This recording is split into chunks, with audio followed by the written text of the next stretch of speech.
नमस्कार विद्यार्थी मित्रांनो, मी अनुप नागपुरे तुमचं स्वागत करतोय आपल्या या YouTube चॅनलला। मित्रांनो, आपण सर्वजण असिस्टंट टाउन प्लॅनर 2024 च्या स्टडीच्या मागे लागलो असेल किंवा कंटिन्यू स्टडी करत असेल।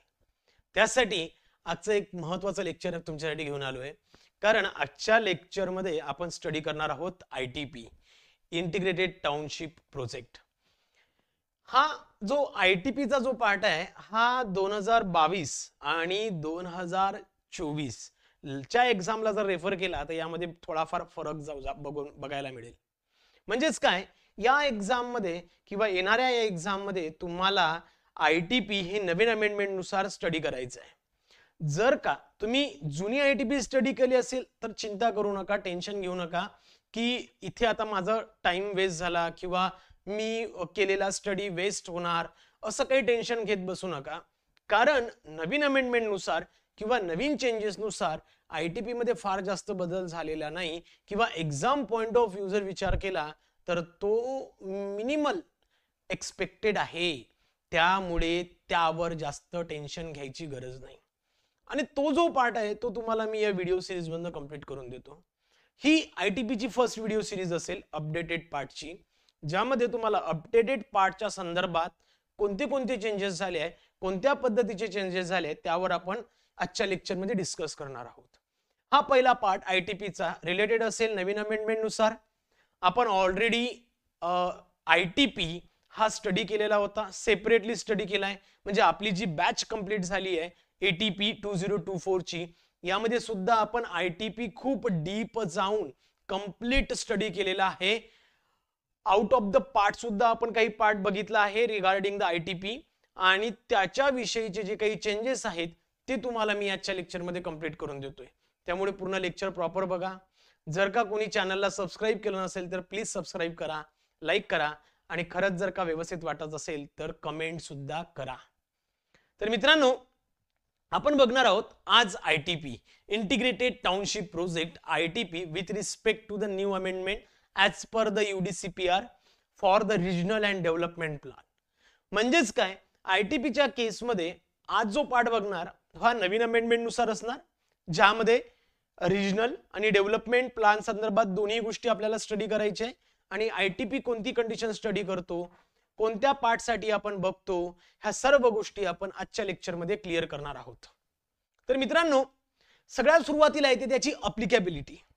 अप्लिकेबिलिटी ही कंडिशन अशी होती की आता नवीन अमेंडमेंट नुसार तुम्हाला हा रिजनल प्लान मध्ये किंवा डेव्हलपमेंट प्लान साठी, म्हणजे जर का एखाद्या ठिकाणी तुम्हाला ITP तयार करायची असेल आणि तो जर का एरिया रिजनल प्लान किंवा डेव्हलपमेंट प्लान मध्ये येत असेल तरी त्याची अप्लिकेबिलिटी तिथे आहे। तशा पद्धतीने तुम्हाला परमिशन किंवा परमिट केलं जाऊ शकतं। ओके, म्हणजेच काय, as per the MRTP Act 1966, if the area falls under the regional plan or a development plan, it may be permitted for the condition of ITP। simple condition। Second condition आपण जशी जुन्या condition मध्ये बघितली, जर का in case ITP जर का 2 ज्युरिडिक्शनच्या एरियामध्ये येत असेल किंवा त्यापेक्षा जास्त, म्हणून चला ही फर्स्ट ऑथॉरिटी आहे आणि ही सेकंड ऑथॉरिटी आहे। ओके, आणि या दोघां मिळून हा जो पोर्शन आहे, तर इथे तुम्हाला ITP जर काय येत असेल किंवा ह्या दोघांच्या मिळून जर का ITP येत असेल तर त्या पर्टिक्युलर केस मध्ये गव्हर्नमेंट तशा पद्धतीचे डायरेक्टिव्ह इश्यूज करतो लोकेशनल क्लिअरन्स देताना की या ITP वर कोण मॉनिटर करणार, कोणती ऑथॉरिटी याला लोकेशन क्लिअरन्स देणार किंवा याला कोण परमिशन देणार आणि कोणत्या ऑथॉरिटीच्या अंतर्गत, म्हणजे एक की दोन पैकी कोणत्या ऑथॉरिटीच्या अंतर्गत या ITP चं काम बघितल्या जाणार, याची मान्यता किंवा याची परमिशन्स हे फक्त आणि फक्त स्टेट गव्हर्नमेंट देऊ शकतं। म्हणजे इथे एखादी ऑथॉरिटी मोठी आहे, एखाद्या ऑथॉरिटी मध्ये जास्त लोकसंख्या आहे किंवा एखाद्या ऑथॉरिटीची फायनान्शियल कंडिशन चांगली आहे म्हणून त्याच ऑथॉरिटीला तशी परमिशन दिली जाते असा कोणताही क्रायटेरिया नाही। State government will decide, state गव्हर्नमेंटचा तो कॉल असेल आणि लोकेशनल क्लिअरन्सच्या टाइमला स्टेट गव्हर्नमेंट अशा पद्धतीची मान्यता देणार की कोणती ऑथॉरिटी या ITP वर मॉनिटर करेल, कोणती ऑथॉरिटी याला क्लिअरन्स देईल, कोणती ऑथॉरिटी याला सगळ्या गोष्टीची परमिशन देईल। एकदम सिंपल पद्धतीत लक्षात घ्या. नाव इथे जो चेंजेस आला होता तो या पद्धतीने चेंजेस आला होता रिजनल डेव्हलपमेंट प्लॅनच्या संदर्भात, कारण आपण या वेळेला जो पार्ट स्टडी करणार आहोत तो विथ रिस्पेक्ट टू UDCPR बघणार आहोत, त्यामुळे त्यावर सुद्धा तुम्हाला फोकस करायचं आहे. त्यानंतर मित्रांनो requirement of site. Requirement of साइटच्या केसमध्ये तुम्हाला फक्त काय जो पार्ट चेंज झालेला आहे तोच मी इथे कव्हर करतोय. म्हणजेच काय तुम्हाला माहित आहे नॉर्मली बेसिकली की मिनिमम कॉन्टिजियस अनब्रोकन कंटिन्यू आपल्याला 40 हेक्टर लँड लागतं, म्हणजे 100 एकर कमीत कमी 100 एकर तरी तुम्हाला लागेल. इन केस जर का ते 100 एकर ड्यू टू द नाला, रेल्वे लाईन, रोड किंवा अशामुळे जर का बायफर्गेट झालं असेल, डिवाइड झालं असेल, तर जर का प्रोजेक्ट प्रपोनंट तो जो काही ओनर असेल तो जर का स्वखर्चाने ब्रिज, टनेल, डक्ट वगैरे टाकून त्या दोन्ही लँडला जर का जोडत असेल तर ती सुद्धा कंटिन्युअस लँड मानण्यात येतं. आता इथे परमिशन कुठे कुठे दिली जाते आणि साईट कोणती रिक्वायर्ड असते किंवा कोणत्या साईटवर आपण ITP घेऊ शकतो या संदर्भात आपल्याला ही स्लाइड्स बघायची आहे. यामध्ये मित्रांनो हा HTL हाय टाइड लाईन हा जो एक वर्ड आहे हा आत्ता फर्स्ट टाइम आणला आणि याचे रूल्स रेग्युलेशन जो पॉइंट नंबर 3 दिसतो जो की आपण UDCPR 3.1.3 मध्ये आपण स्टडी केलं होतं, ब्ल्यू फ्लड लाईन आणि red flood line. Blue flood line ही 25 इयरचा तुम्हाला हाय फ्लड लेवल डाटा देते आणि रेड फ्लड लाईन ही लास्ट 100 इयरचा हाय फ्लडचा तुम्हाला डाटा इंडिकेट करतो. याच्या बेसिसवर UDCPR मध्ये जो क्रायटेरिया दिलाय तो आपल्याला इथे स्टडी करायचा आहे. म्हणजे हाय टाइड लाईनची कंडिशन, हाय टाइड लाईन जिथे असतात किंवा ज्या CRZच्या आउटसाइड पार्ट मध्ये जिथे हाय टाइड लाईन आहे ती सोडून त्याच्या बाहेर तुम्हाला तशा पद्धतीची साइट अवेलेबल असू शकते ITP घेण्या संदर्भात. Okay, so let's see. First point होता 40 hectare 40 hectare contiguous continue unbroken land असणं गरजेचं आहे, ज्यामध्ये जर का ती 2 तुकड्यांमध्ये जात असेल ड्यू टू द नाला, रिव्हर, रेल्वे रूट और रोडवे और anything else, if the project proponent by the self way किंवा तो स्वतःच्या पद्धतीने जर का त्याला ब्रिज, डक्ट वगैरे जो टाकून त्याला कंटिन्यू दाखवण्याचा प्रयत्न करत असेल तर ती सुद्धा कंटिन्यूअस मानण्यात येते. सेकंड केस आपण बघणार आहोत ती म्हणजे बफर झोन. काय आहे की कोणताही एखादा कंडिशन असू दे,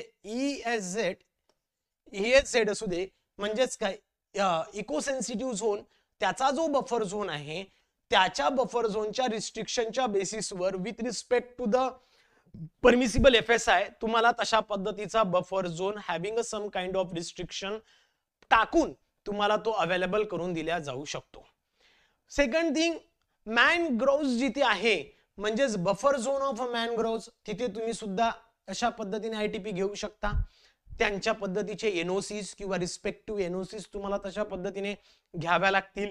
नंबर ऑफ डिपार्टमेंटच्या तुम्हाला NOCs लागतील आणि त्या NOCच्या बेसिसवरच तुम्ही काय तशा पद्धतीचे ITP घेऊ शकता. त्यानंतर कोस्टल रेग्युलेशन झोनच्या आउटसाइडला जिथे हाय टाइड लाईन नाही त्या ठिकाणी सुद्धा तुम्हाला ITP घेता येतं with having a some kind of restriction, ज्या की government of India, government of महाराष्ट्राने टाइम टू टाइम नोटिफाईड केल्या जातील किंवा वेळोवेळी सुद्धा नवीन पद्धतीचे नोटिफिकेशन दिले जाऊ शकतात. त्या नोटिफिकेशन किंवा त्यांच्या रिस्ट्रिक्शनच्या बेसिसवर अशा पद्धतीची ITP तुम्ही घेऊ शकता. थर्ड पॉइंट जो आहे जो नवीन पद्धतीने आलेला आहे की area under the flood line, flood zone subject to the provision mention in the regulation number 3.1.3. हा 3.1.3 काय करतो, construction within a blue and flood red flood line. Blue flood line आणि रेड फ्लड लाईन आपण UDCPR मध्ये खूप deep जाऊन मला वाटते आपण प्रॅक्टिकल कंडिशनने आपण स्टडी केली होती. म्हणजे तुम्हाला डायग्रामॅटिक रिप्रेझेंटेशन दाखवून मी तुम्हाला प्रॉपर स्टडी करून दाखवलं होतं. त्याची हाईट किती असायला पाहिजे, किती वर असायला पाहिजे, जर का तो रेड फ्लड लाईन आणि ब्ल्यू फ्लड लाईन मधला एरिया असेल तर तो कोणत्या गोष्टी वापरला जातो, या सर्व गोष्टींचा विचार करून तशा पद्धतीच्या NOCs घेऊन त्या फ्लड लाईनच्या बेसिसवर तुम्हाला ITP घेता येते. आणि पुन्हा एक फोर्थ पॉइंट मध्ये जो चेंज आलाय मोठा, ज्यामध्ये आधीच्या केसमध्ये सांगितलं होतं 12 आणि 18 मीटरचा एक्झिस्टिंग प्रपोज्ड संदर्भात एक कंडिशन होती, ती त्यांनी काढून त्यांनी क्लिअर सांगितलंय की आयटीपी तुम्ही डीपी किंवा आरपी कोणत्याही एका रोडवर घेऊ शकता. म्हणजे आयटीपी साठी जे प्रवेश आहे तो तुम्हाला डीपी किंवा आरपी रोडवर घेऊ शकता आणि ती कन्सर्न ऑथॉरिटी म्हणजे ज्याही ऑथॉरिटीच्या अंतर्गत ती आयटीपी येत असेल ती ऑथॉरिटी प्रायोरिटी बेसिसवर त्या रोडला डेव्हलप करेल. म्हणजेच कंडिशन काय आहे, आयटीपी साठी जो मेन ऍक्सेस आहे तो कोणत्याही तुम्ही रोडवर घेऊ शकता, provided that if the access to the ITP is from any public road or development or regional plan road, then such a road shall be developed on priority by the concerned authority. तर त्याला develop करण्याची जी काही prior condition असेल ती त्या concern ऑथॉरिटीची असेल, ती authorities त्या पर्टिक्युलर बेसिसवर त्या रोडला दुरुस्त करेल. क्लिअर? ही होती रिक्वायरमेंट ऑफ साइटची कंडिशन. त्यानंतर आहे the ITP shall not be included the area under. ITP कुठे कुठे घेऊ शकत नाही, कोणत्या केसमध्ये घेणार नाही या संदर्भात. तर पुन्हा इथे हा एक वेगळा पॉइंट तुम्हाला बघायला मिळेल की आयटीपी आपण कुठे घेऊ शकत नाही, कोणत्या केसमध्ये घेऊ शकणार नाही. तर जिथे वॉटर बॉडीज आहे, म्हणजे हा पॉइंट पण तिथे होता, पण हाय टाईड लाईनचा जो काही पॉइंट होता तो तिथे तुम्हाला लास्ट टाईपच्या अमेंडमेंट मध्ये बघायला मिळणार नाही. किंवा हा जो आहे की मड फ्लॅट्स एरिया विदिन अ हाय टाईड लाईन जिथे आहेत तर त्या ठिकाणी तुम्हाला आयटीपी घेता येणार नाही किंवा तो जो एरिया आहे तो सुटेबल नाही आयटीपी घेण्यासाठी. आणि बाकीचा जो एरिया आहे जो की आपण ऑलरेडी आयटीपीच्या कंडिशन मध्ये बघितलाय तो ऍज इट इज आहे. फक्त हा एक चेंज तुम्हाला बघायला मिळेल की हाय टाईड लाईन किंवा मड फ्लॅट एरिया आहे आणि हाय टाईड लाईनच्या आतमध्ये येत असेल तर तुम्हाला तिथे आयटीपी घेता येणार नाही किंवा तिथे घेणं शक्य नाही.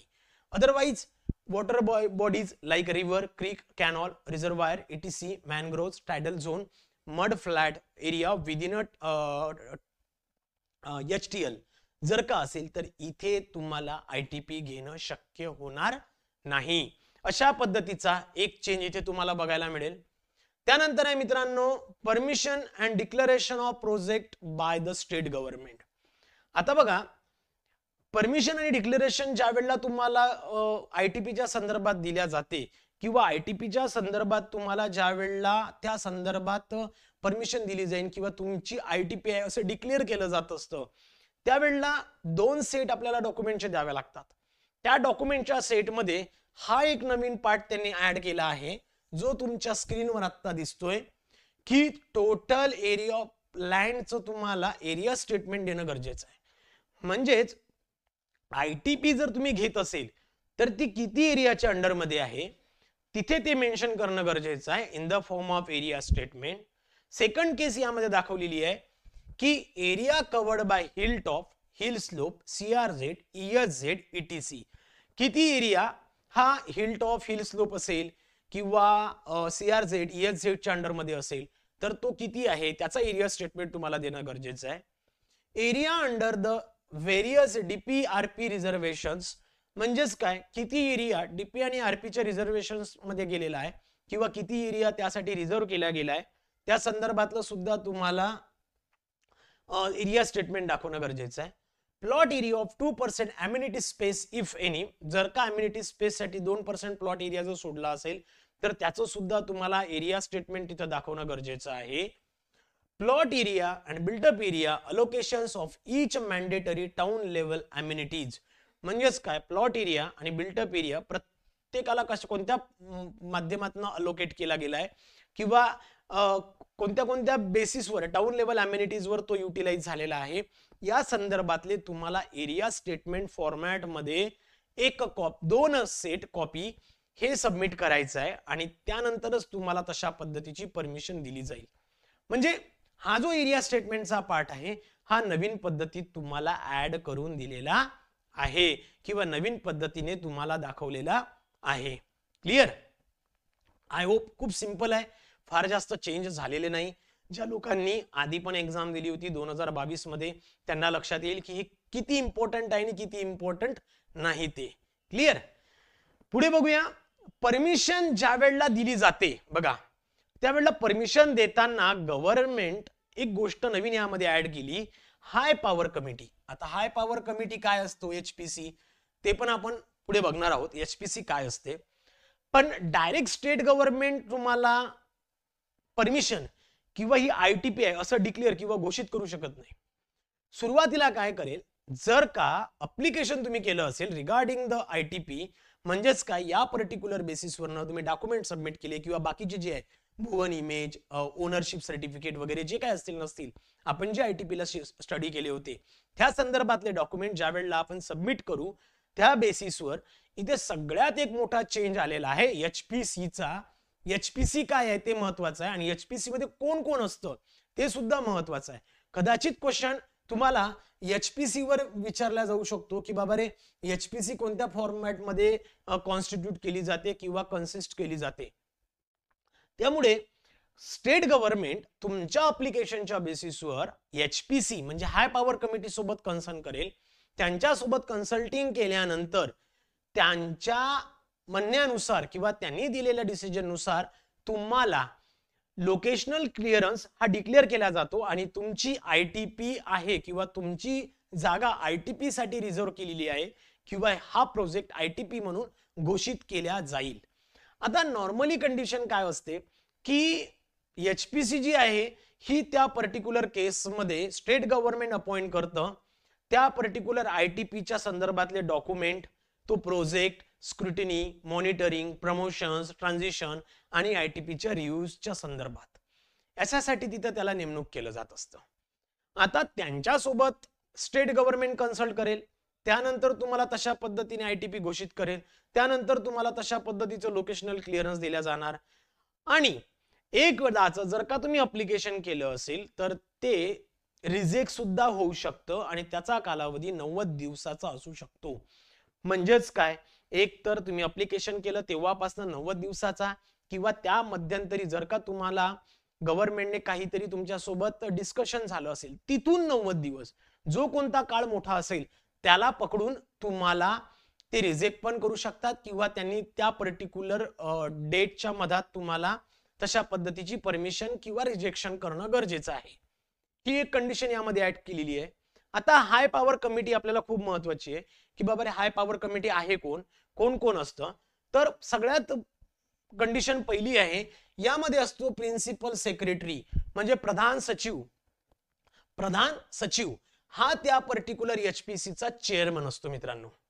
म्हणजेच काय बघा, इम्पॉर्टंट आहे, आयएमपी आहे, exam point of view, HPC consisting the following members और चेअरमन और सेक्रेटरी हे इथे ठरवण्याचा अधिकार आहे किंवा तुम्हाला एक्झाम मध्ये सुद्धा विचारल्या जाऊ शकतं. सो लक्षात ठेवायचंय की सगळ्यात महत्वाची कंडिशन पहिली आहे की प्रिन्सिपल सेक्रेटरी जो आहे, प्रधान सचिव, हा त्या एचपीसीचा चेअरमन असतो. त्यानंतर जो की डीटीपी आहे, डायरेक्टर ऑफ टाउन प्लॅनर किंवा टाउन प्लॅनिंग, महाराष्ट्र स्टेट पुणेचा, तो ऍज अ मेंबर म्हणून असतो. त्यानंतर आयटीपी ज्या रिजनल प्लॅन मध्ये होत असेल तर त्याचा कलेक्टर किंवा जर का ती एखाद्या कॉर्पोरेशन मध्ये होत असेल तर त्याची ऑथॉरिटी ही सुद्धा त्याचा मेंबर असू शकते. म्हणजे एक तर कलेक्टर राहील, कन्सर्न कलेक्टर और कन्सर्न प्लॅनिंग ऑथॉरिटी, दोन पैकी एक कुणीही त्याचा मेंबर असू शकतो. अँड जॉईंट सेक्रेटरी किंवा डायरेक्टर हा सुद्धा त्याचा मेंबर आणि सेक्रेटरी असतो.